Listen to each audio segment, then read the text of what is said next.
Hey guys, what's going on? James here, and in this video today, we're going to be talking about all of the keys to victory for the Tampa Bay Buccaneers in their Week 6 matchup versus the Green Bay Packers. As I've said many times before already, this is essentially some of the things that the Tampa Bay Buccaneers can do to give themselves a better chance to beat the Green Bay Packers in Week 6. So let's get started with the first point that I want to make in this video, which is going to be protect Tom Brady. Last week versus the Chicago Bears, the Tampa Bay Buccaneers offensive line did not hold up very well, like at all. Okay, it was pretty bad. Donovan Smith, I've been talking about Donovan Smith all week, and I will talk about him more in this video, and I'm sure I'll be talking about him the rest of the season, but the point is that Donovan Smith did not have a good game against the Chicago Bears in what has already been a very up and down season for the starting Tampa Bay Buccaneers left tackle.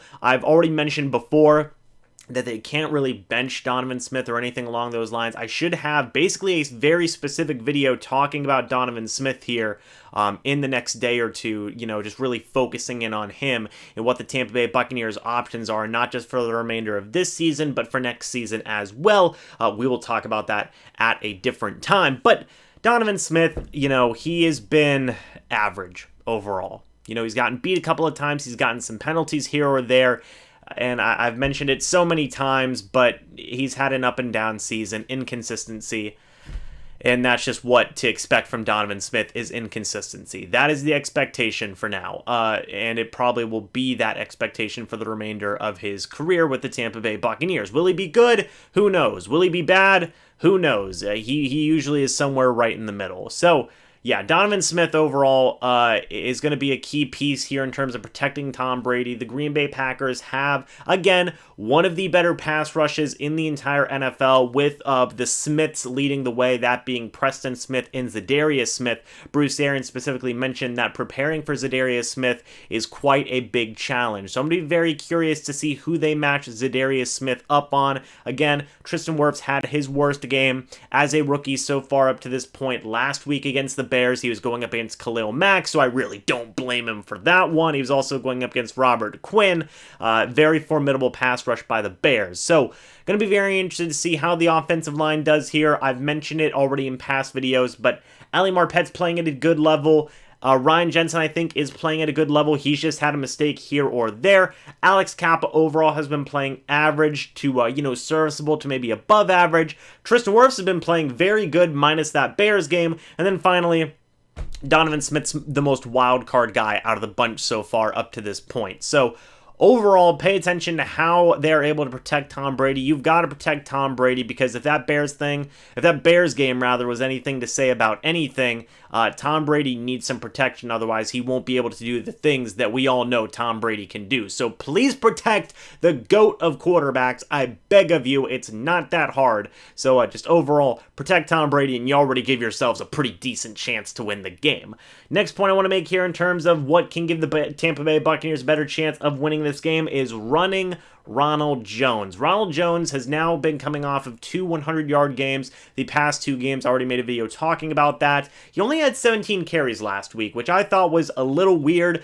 He was the only healthy running back as lesean McCoy was out with an injury. Leonard Fournette was active for the game, but you literally wouldn't have even have known that because I don't even think he played maybe more than 1 snap. And then Vaughn was active for that game, but he sustained an injury. He was out, knocked out of that game as well. So overall, the Buccaneers running back room was really hurt. Does not surprise me that they may have wanted to limit the carries that Ronald Jones was getting because quite frankly, if Ronald Jones went down with an injury, you don't have a running back. I believe Devin White was the emergency running back, which would have been very interesting to see because he played running back in high school and he was phenomenal. So I'm not saying I want to see Devin White at running back because that means all of our guys are hurt and Devin White would, he could also get hurt as well playing running back. I mean, he could really get hurt playing any position, but he wouldn't be as prepared to play running back as he is for linebacker. I'm getting off tangent. The point is that Ronald Jones might not have gotten as many carries last week versus the Bears because he was pretty much the only guy and they needed to make sure that he stayed healthy. In my opinion, he probably should have gotten over 20 carries because when Ronald Jones gets the football, he's able to produce yards now. The offensive line still isn't run blocking too well, but Ronald Jones is getting better at making his own yards. He has this really interesting move where as soon as he gets tackled, he just hits him with a nasty spin move, breaks out of that tackle, and then just goes and makes a big play here or there. He did it a couple of times versus the Bears. So really interesting move that Ronald Jones has in his repertoire now. I want to see if he continues to use that move going forward here. Also, Leonard Fournette is a little bit healthier now. He should be ready to go versus the Packers. Same thing with Vaughn and lesean McCoy. So reinforcements are coming for Ronald Jones, but I think now, considering the past 2 games, Ronald Jones has earned the chance to really get more of the lion's share worth of carries. I think he's earned, around 20 carries a game, regardless of who else is in that running back room, until proven otherwise. I've been very impressed with Ronald Jones so far. He's on pace for 1,000 yards this season. So yeah, keep on giving Ronald Jones the ball. I know the Packers have a good defense, but Ronald Jones has been proving a lot of doubters wrong the past 2 weeks, and I want to see him keep on going because it'll make things a lot easier on the offensive side of the football. Next point worth mentioning is going to be winning the shootout that is inevitably going to be happening here for the Tampa Bay Buccaneers. Do not fall behind because, quite frankly, Aaron Rodgers in this Green Bay Packers offense is on fire. Davante Adams is playing like one of the better wide receivers in the NFL. Aaron Rodgers has not thrown an interception so far this year, and the Packers are undefeated, and Aaron Jones is playing like one of the better running backs in the NFL. Matt LaFleur is doing a pretty good job as a head coach, so this Packers offense has been phenomenal. It should be a shootout if the Buccaneers offense can hang. Let's just hope the Buccaneers offense can hang, and I think they will. Mike Evans is going to be healthy. Chris Godwin should be in there ready to go as well. Rob Gronkowski should be ready to go as well as all the other players I just previously mentioned. So, yeah, just keep pace with the Packers. This could very easily be a shootout, and let's just hope that the Tampa Bay Buccaneers are the ones on top of said shootout. The second to last point I want to make here is cut down on the penalties, specifically the offensive line. Very, very, very frustrating last week against the Bears. 7 penalties I counted on the offensive line alone that were accepted out of the 11 penalties that were accepted against the Buccaneers in that Thursday night game. 7 of them were on the offensive line. That's, 2/3 of the penalties basically, and that's completely inexcusable. You cannot have that under any circumstances. It's absolutely ridiculous. Donovan Smith had 3 penalties that I counted. I believe Ryan Jensen had one as well, and I believe Alex Kappa had 1 or 2. And I believe Tristan Wirfs had 1. So overall, we can't have penalties like that. It's absolutely inexcusable, especially from the offensive line. We have to see improvement on that. We have to see discipline because it's absolutely ridiculous, and it is downright frustrating to see that lack of discipline along the offensive line. I don't know who needs to get in there and discipline, these guys in terms of not getting certain types of penalties like false starts and holdings and, unnecessary roughness calls and things along those lines. I want to see a mix of Harold Goodwin, Byron Leftwich, Bruce Arians, and Tom Brady going and saying to that offensive line, hey guys, guess what? This crap isn't going to fly because Tom Brady's here to win a Super Bowl, Bruce Arians is here to win a Super Bowl, Harold Goodwin's here to win a Super Bowl, and Byron Leftwich is here to win a Super Bowl. You guys are here to win a Super Bowl too. Enough is enough. Why don't we cut down on the penalties a little bit, pal?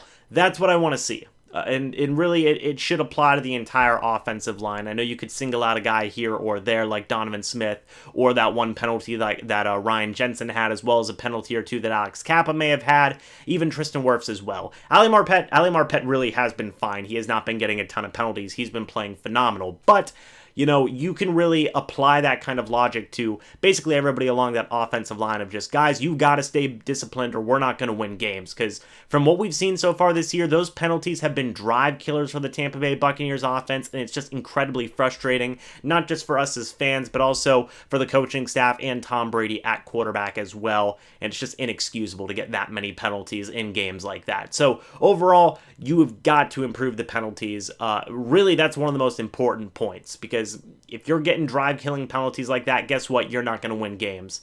Even if you have 0 turnovers in a game like the Bucs had there against the Bears, you are not going to win a game. So, yeah, really just get more disciplined. Please, offensive line, I beg of you.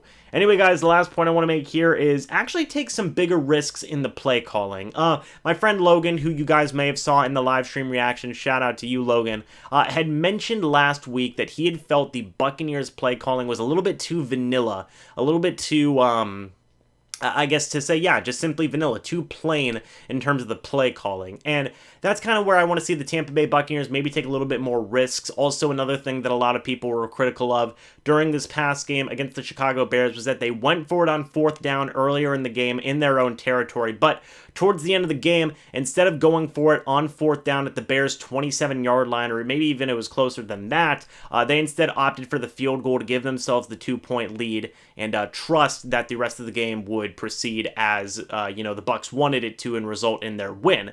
Bruce Arians was not technically wrong in that logic, and I do want to mention this, that yes, they did kick the field goal to go up by 2 points, and a lot of people were upset because, he's trusting the defense, and, he wasn't wrong. The defense forced a punt on the next Chicago Bears drive, then the offense went 3 and out in like 16 seconds. So overall, Bruce Arians was technically right in trusting the defense because they forced the punt.